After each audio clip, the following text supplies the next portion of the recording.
Hello everyone, today it's time for a new collection video and this time we are going to talk about the Philips SGS201. This is another classic lantern from Philips that I got very recently. As you can see, it's brand new. The bowl itself is still in the plastic and everything. It's missing the spigot. I assume that Philips used to deliver these lanterns without the spigot. So I still need to fix one new spigot for this lantern, but that will probably not be the most difficult job since they're quite common around here. Now I believe this is a very common lantern in the UK as well, and also some eastern parts of Europe, and I think Sweden, Norway too. And it's a very basic lantern that has been used on buildings as well as public street lighting. And this right here is its predecessor. As you can see, this one looks just a bit more modern. So let's flip it around. And this is what the top of the lantern itself looks like. You can see it's still a bit dusty. So you can put a photo cell on here, especially common for the UK.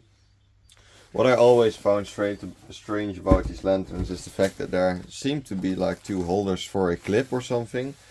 Well, there's just one on front keeping the bowl in place, but I think that at some point they might have had a design where it had clips on the side or something. And there's a sticker on the front of the lantern actually. Normally those are inside, but this one is at the bottom.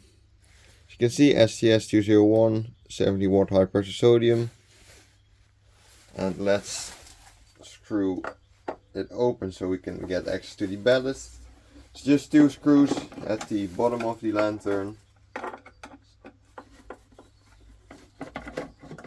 No fancy opening system or anything. And then the cover comes off like this. And as you can see, there's some paper to protect the ballast. And that's done for a reason, because whenever you move the lantern around a lot, there's a chance that the screws here will break off the plastic, since they're just mounted in plastic.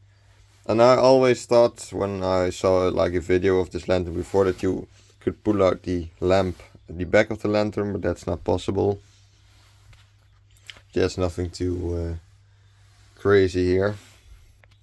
One downside to this lantern is that you can hardly fit a electronic ballast in here. This is like, as you can see, a 70 watt high pressure sodium ballast, but it can hardly fit in the lantern itself. And you can wire the lantern up right here, which I'll be doing now since we're going to turn it on. So it's wired up, as you can see. There's no possibility to actually ground the lantern, but that's not really necessary since it's almost entirely made out of plastic. So let's open the bowl of the lantern. Well, that's a pretty easy job by just opening the clip at the front, like this. Then the bowl falls open. Then the lamp that we are using is an Osram 70 watt high pressure sodium, as you can see. Nothing too interesting. And also the refractor is the exact same as Philips used for most these type of lanterns, as you can see. Pretty nice. And we'll for now take the plastic off so we can actually see it warming up.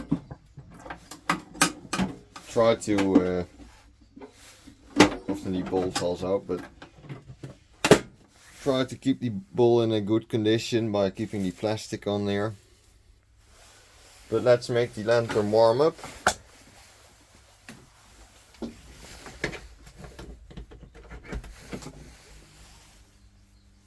There it is. Turned on quite quickly. Ballast is actually quite loud. You can hear it hum quite loudly actually.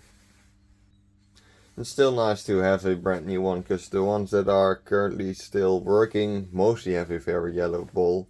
It's definitely a big issue with this lantern, but I mean, it's a budget lantern, so what do you expect?